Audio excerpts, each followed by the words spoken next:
네, 지금까지 우리 수요일에 여러 주일에 걸쳐서 이단들이 가르치는 이 중요한 것들이 무엇인가, 그 뭐가 잘못됐는가 하는 것들을 우리 공부를 했는데요. 오늘은 일단 좀 마지막으로 좀 정리를 하고 오늘 좀 마치려고 하고요. 또 기회가 되면 다른 이단들에 대해서 좀 공부를 하려고 합니다. 자, 여러분, 지금까지 이렇게 요즘 유행하고 있는 활개치고 있는 이단들이 주장하는 몇 가지 중요한 교리들을 그들이 주장하는 것들을 살펴봤는데, 제가 한 세 가지로 정리를, 중요한 것 세 가지를 좀 다시 한번 정리를 하고 있습니다. 첫째는 그들의 그 이단들의 교주들은 죽었다는 것입니다. 죽은 교주를 하나님으로 섬기는 거예요. 여러분, 하나님은 돌아가실 수가 없어요. 하나님은 처음부터 마지막까지, 처음이 어딘지 마지막이 어딘지 우리도 알지 못해요. 영원부터 영원까지 계신 분이에요. 그래서 하나님이신 겁니다. 그런데 죽은 교주를 하나님으로 믿고 있습니다. 요즘에 아주 활개치고 있는 하나님의 교회라고, 그 교주가 안상홍입니다. 그 사람들은 하나님께서 그 교회를 세우셨다고 그래요. 그리고 자기는 하나님의 말씀을 따라 신앙생활을 한다고 그럽니다. 그런데 그 하나님이 어떤 하나님이냐? 그들이 말하는 하나님이 누구냐? 우리 착각하면 안 됩니다. 우리가 믿는 여호와 하나님이 아니세요. 안상홍 하나님을 믿어요. 그 분명히 그 홈페이지 들어가 보면 다 그렇게 나와 있어요. 공공연하게 얘기를 합니다. 안상홍이 하나님이고, 하나님께서 안상홍을 보내주셔서 하나님이신 안상홍이 이 땅에 와서 구원의 진리를 가르쳤다는 것입니다. 그런데 안상홍이라는 사람은 1918년에 태어났다가 1985년에 67세로 부산에서 죽었어요. 지금 무덤이 있습니다. 통일교회 문선명은 1920년에 태어났다가 2012년에 92세로 죽었습니다. 신천지의 이만희는 1931년에 태어나서 지금 91세입니다. 지금 병원에 자주 드나들고 있다고 그래요. 어떻게 하나님이, 신이 죽을 수가 있습니까? 그것부터가 잘못된 것이죠. 두 번째는 그 하나님의 교회를 중심으로 해서 어머니 하나님을 믿어야 된다.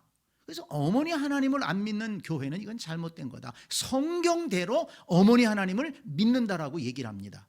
그래서 그 성경이 뭐냐? 그래서 제가 지난번에 한번 쭉 그 부분에 대해서는 말씀을 드렸는데요. 교주들이 죽고, 이제 남자 교주들이 죽고 리더십을 바꾸는 과정에서 그 교주의 부인들을 교주로 세우려다 보니까는 그 부인을 신격화시키는 과정에서 이 어머니 하나님이라는 교리가 나왔습니다. 그리고 그들이 주장하고 있는 요한계시록이나 또 갈라디아서, 또 창세기, 이런 말씀들은 전혀 그 해석이 어머니 하나님을 가리키는 말씀이 아닌데 억지로 해석하고 억지로 갖다가 붙여가지고 꽤 맞춰서 어머니 하나님을 믿어야 된다, 이렇게 사람들을 현혹시키고 있는 것이죠. 그래서 이 어머니 하나님을 믿어야 된다라고 얘기하는 이 집단들은, 이것은 이단이고 성경을 아주 왜곡하고 잘못 갖다 붙이면서 사람들을 미혹한다. 우리가 꼭 기억해야 되겠습니다. 그 다음에 세 번째로, 이단들은 율법을 지킬 것을 강조합니다. 안식일을 지켜야 된다, 또 유월절을 지켜야 된다, 구약에 또 여러 절기들을 지켜야 된다. 예수님도 유월절을 지키지 않았느냐? 근데 왜 지금 교회들은 이 유월절을 안 지키냐? 뭐 이렇게 얘기를 하면서 그 유월절을 안 지키는 교회는 하나님께서 징계하실 것이다. 유월절을 안 지킨 구약 유다 지파가 아니라 이거 유대 나라가 아니라 이스라엘 나라, 유대와 이스라엘이 나눠졌었잖아요. 이 북이스라엘은 유월절을 안 지켰기 때문에 망했다. 유월절을 안 지키는 교회는 망할 것이다. 자기들은 유월절 지킨다. 이렇게 얘기를 하는데, 유월절을 지키려고 그러면은 구약식대로 지켜야죠. 그건 또 유월절을 지켜야 된다 그러면서 또 지키는 거는 제가 정확하게는 모르겠습니다만은 거기서 말하는 걸 이렇게 보면은 그 예수님이 가르쳐준 떡과 포도주를 나누더라고요. 그 유월절을 지키려고 그러면 구약식대로 지켜야 되죠. 자, 그런데 여기서 그걸 다시 설명할 수는 없고요. 자, 여러분 성경을 한번 찾아보시기 바랍니다. 갈라디아서 5장 3절. 갈라디아서 5장 3절. 바울이 아주 핵심을 얘기했어요. 우리가 이런 핵심적인 말씀들을 우리가 기억하고 있어야 됩니다. 근데 이단들은 이런 걸 그냥 막 딸딸딸딸 외우게 시키는데 우리는 좀 그렇지 못하니까 자꾸 잊어버리는 거예요. 자, 갈라디아서 5장 3절을 보세요. 이제 바울 시대에 할례를 해야 된다라고 하는 이런 거짓 선생들이 있었잖아요. 거기에 대해서 바울이 뭐라고 그랬느냐. 3절, 내가 할례를 받는 각 사람에게 다시 증언하노니 그는 율법 전체를 행할 의무를 가진 자라. 이게 무슨 얘기인지 아시겠죠? 그렇게 율법 지키기 좋아하고 율법을 통해서 구원받을 수 있다고 그러면은 할례만 해가지고는 안 된다. 율법 전체를 지켜야 된다. 얘기하는 거예요. 왜 할례만 강조하느냐? 율법이 뭐 할례만 있느냐? 율법 전체를 지켜라. 구약의 동물 제사, 또 온갖 절기들, 10계명의 말씀 1.1획도 틀리지 말고 다 지켜라. 그러면 너희들 구원받을 수 있을 것이다. 이렇게 바울이 얘기하는 겁니다. 여러분, 예수님이 왜 이 땅에 오셨습니까? 우리 인간이 율법을 지킬 수가 없어요. 우리 인간은 연약해서 율법을 지킬 수가 없어요. 우리 인간은 연약하기 때문에 참 부끄럽고 허물과 죄가 많고 하나님의 기준에서 구원받을 자격이 없어요. 하나님이 요구하시는 의의를 충족시킬 수가 없는 존재입니다. 그렇기 때문에 예수 그리스도께서 이 땅에 오셔서 우리를 대신해서 그 죄값을 치러주시고 예수 그리스도의 의를 새롭게 세운 것입니다. 예수님이 대속의 죽음을 죽으신 거예요. 우리의 모든 허물과 죄를 대신해서 짊어지시고 십자가를 지심으로 예수 그리스도의 의를 세우셨습니다. 그래서 우리는 우리의 의가 아니고 예수 그리스도의 의를 힘입어 하나님 앞에 나아가는 것이고 구원받을 수 있고 하나님의 자녀가 될 수 있는 것입니다. 이 갈라디아서 5장 3절 말씀을 여러분 꼭 기억해 두시기를 바랍니다. 여기 로마서 10장 아까 우리가 읽었습니다마는 이 말씀에도 보면 하나님께 열심히 있으나 올바른 지식을 따른 것이 아니라 올바른 지식을 따르지 않는 게 뭡니까? 하나님의 의를 모르고 하나님의 의는 예수 그리스도를 통한 의예요. 그런데 자기 의를 세우려고 율법을 지킴으로써 뭔가 할 수 있다라고 생각하는 것이 자기 의를 세우는 것입니다. 그런데 오늘날 이단들도 보면 뭐 그렇게 지키라고 그러는 게 많아요. 그리고 그걸 지켜야지만이 구원받을 수 있다. 이렇게 사람들을 미혹하고 있습니다.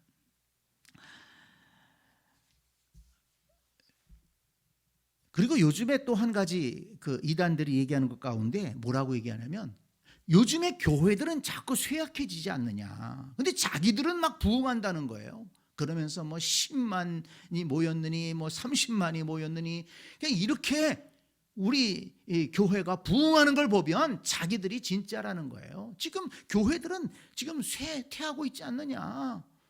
이러면서 얘기를 하더라고요. 여러분,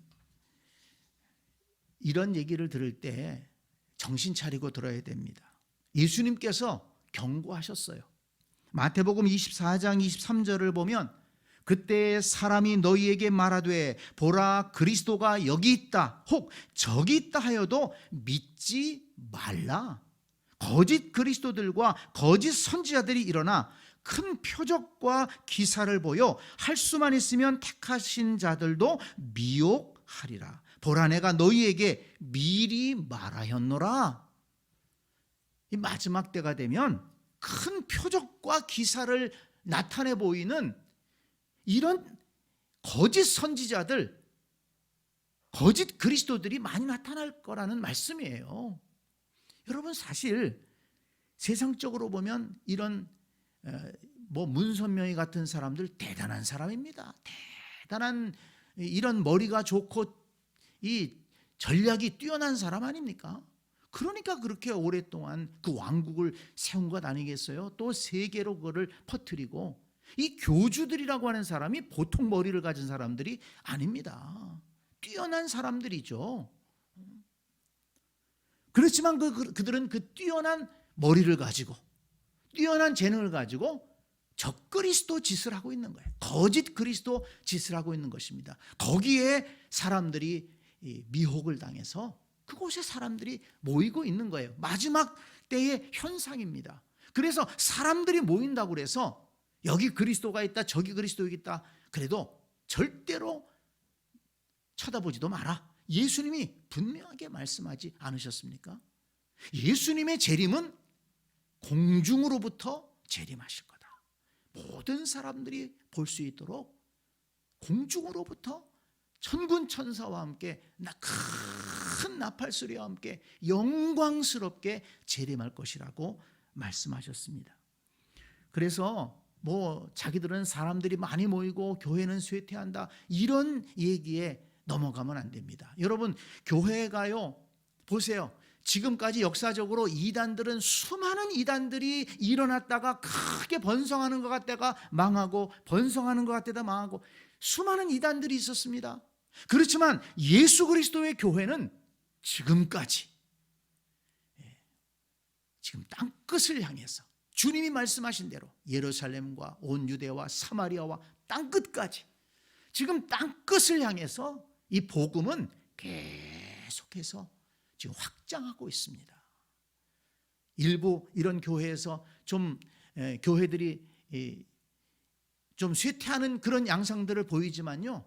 여러분 이것도 하나의 말세의 징조라고 볼 수가 있습니다. 누가복음 18장 8절에 보면 예수님이 경고하신 게 있어요. 인자가 올 때에 세상에서 믿음을 보겠느냐. 예수님이 재림하실 때가 되면 잘 믿는 것 같았는데 배교하는 사람들이 나타난다는 거예요. 진실한 믿음이 없었다는 거죠. 진실한 그 믿음의 사람들은 어떻게 보면 좀 줄어드는 현상이 나타날 것이다. 왜냐하면 세상이 점점 더 타락해 가니까 이 세상에게 마음을 뺏겨서 주님을 떠나는 사람들이 생길 거라는 말씀입니다. 그러니까 어떤 숫자라든지 외형적인 것을 가지고 주장하는 이런 거짓 이단들, 거짓 그리스도들을 행세를 하는 이런 사람들을 절대 따라가서는 안 된다 하는 것을 우리가 꼭 기억해야 되겠습니다. 자, 그러면 이런 이단들에 대해서 우리는 어떤 자세를 가져야 되느냐? 이제 두 가지 중요한 포인트입니다. 첫째는 뭔가 하면 그들과 변론하지 말아라. 야, 수요 예배 때 목사님한테 배웠으니까 한번 붙어봐야 되겠다. 그렇게 하지 마세요. 그런 일 하지 마세요. 왜냐하면 비겁하게 피하는 것이 아닙니다. 이단들은 이 적그리스도의 이 사람들은요 영적으로 오염되어 있어요. 거기서 쇠뇌 받았습니다. 그렇기 때문에 우리가 아무리 성경 말씀을 가지고 제대로 얘기해도 들으려고 하지를 않아요. 디도서 3장 9절 10절 말씀에 보면 바울이 이렇게 얘기했습니다. 그러나 어리석은 변론과 족보 이야기와 분쟁과 율법에 대한 다툼을 피하라. 이것은 무익한 것이요 헛된 것이니라. 이단에 속한 사람을 한두 번 훈계한 후에 멀리하라. 이단에 있는 사람과 변론하고 다툴 이유가 없다는 것입니다. 근데 가까운 사람이 만약에 이단에 빠졌다, 정말 안타깝죠. 그들을 위해서 기도할 따름입니다. 기도하고 깨달을 수 있도록. 그래서 마음이 열려서 올바른 것을 듣겠다고 하면 잘 가르쳐야 되겠죠. 그렇지만 이단들과 토론하고 변론해서 그들의 생각을 바꾸겠다라는 것은 정말 어려운 일이라는 것입니다. 그래서 요즘은 이단 전문 상담가들이 있어요. 그래서 이단에 빠진 사람들은 이단 전문 상담가들에게 연결을 시켜서 그들이 그런 경험을 가지고, 이 이단에 속한 사람들은 이미 정신세계가 완전히 빠진 사람들이기 때문에 정상적으로 대해서는 그게 안 된다는 것입니다. 자, 그 다음에 또 하나, 우리 이단에 대해서 어떻게 해야 되는가? 정말 중요한 것이죠. 바른 믿음에 굳건하게 서 있어야 된다는 것입니다. 바른 믿음이 무엇인지, 여기 바울이 로마서에서 얘기한 대로 구원을 받는 길이 무엇인가? 바울은 계속해서 구원을 받는 길이 무엇이냐, 이걸 강조하지 않습니까? 하나님께 열심히 있으나 올바른 지식을 따른 것이 아니니라. 유대인들이 안타깝게 하나님께는 열심히 있으나 올바른 지식을 따르지 않았기 때문에 그들이 잘못된 길로 갔다는 것입니다. 그래서 바울은 지금 올바른 지식, 올바른 구원의 길을 계속해서 강조하는 것입니다. 성경에 다른 복음은 없다고 했습니다. 자, 갈라디아서 1장 7절 말씀을 보겠습니다. 갈라디아서 1장 7절.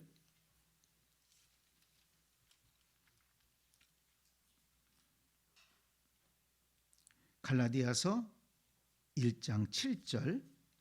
다른 복음은 없나니 다만 어떤 사람들이 너희를 교란하여 그리스도의 복음을 변하게 하려 함이라. 그러나 우리나 혹은 하늘로부터 온 천사라도 우리가 너희에게 전한 복음 외에 다른 복음을 전하면 저주를 받을지어다. 다른 복음이 없다는 거예요. 우리가 전한 복음, 바울이 전했던 복음, 이 복음은 예수 그리스도에게서 바울이 받은 복음이거든요. 그럼 그 복음이 무엇입니까? 분명합니다. 요한복음 3장 16절, 우리가 너무 잘 아는 말씀이죠. 하나님이 세상을 이처럼 사랑하사 독생자를 주셨으니, 이 독생자는 예수 그리스도를 말합니다. 누구든지 저를 믿는 자마다 멸망치 않고 영생을 얻게 하려 하심이라. 독생자를 보내주셨고 그를 믿으면 영생을 얻는다. 요한복음 5장 24절, 내가 진실로 진실로 너희에게 이르노니 내 말을 듣고 또 나 보내신 이를 믿는 자는 영생을 얻었고 심판에 이르지 아니하나니 사망에서 생명으로 옮겼느니라. 예수님의 말씀을 듣고 예수님을 보내신 하나님 아버지를 믿는 자는 심판에 이르지 아니하고 영생을 얻는다. 분명하게 말씀하셨습니다. 빌립보에서 감옥을 지키던 간수가 바울에게 물었잖아요. 우리가 어떻게 해야 구원을 얻을 수 있습니까?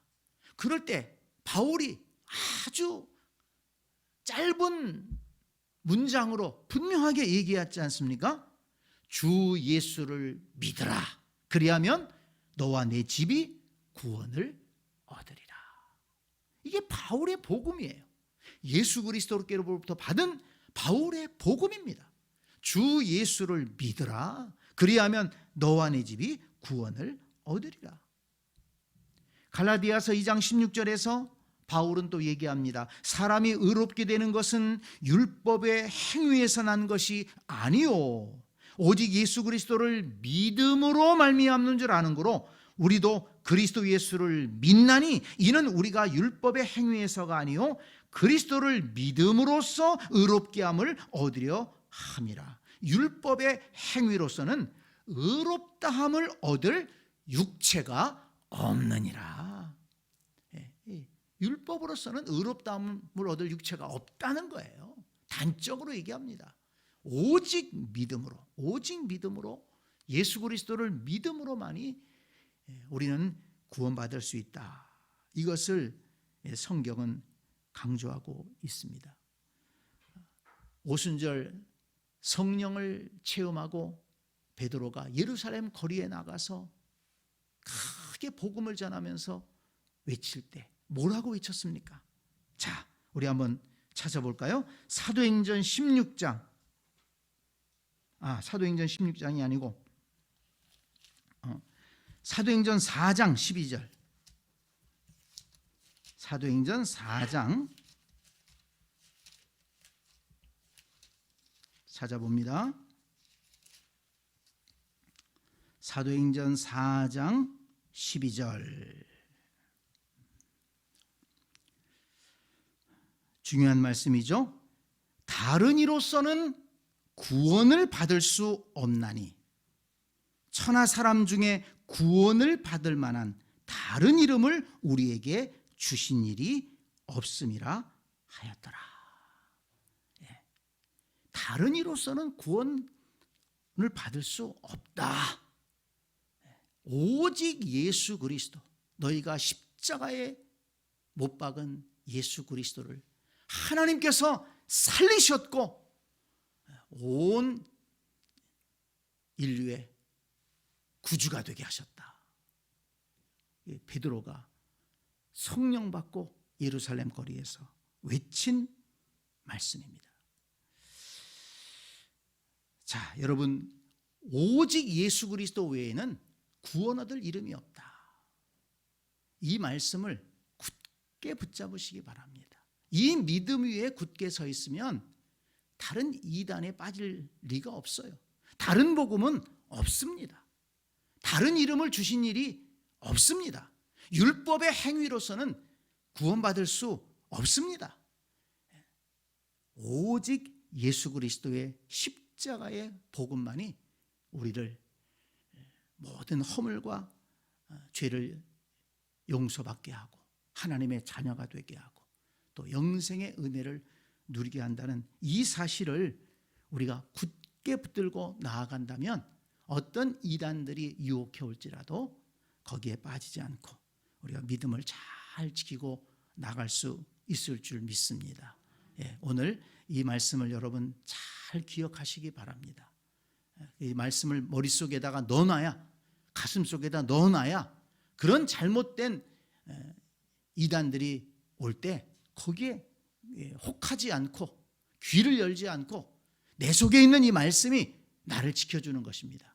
그래서 여러분 이 말씀을, 이 바른 구원의 말씀, 오늘 여기 여러 번 읽었지 않습니까? 로마서 10장 9절의 말씀, 내가 만일 내 입으로 예수를 주로 시인하며 또 하나님께서 그를 죽은 자 가운데에서 살리신 것을 내 마음에 믿으면 구원을 받으리라. 이 분명한 말씀을 잘 붙들고 흔들리지 말고 신앙생활하는 우리 모두가 될 수 있기를 간절히 축복합니다. 아멘.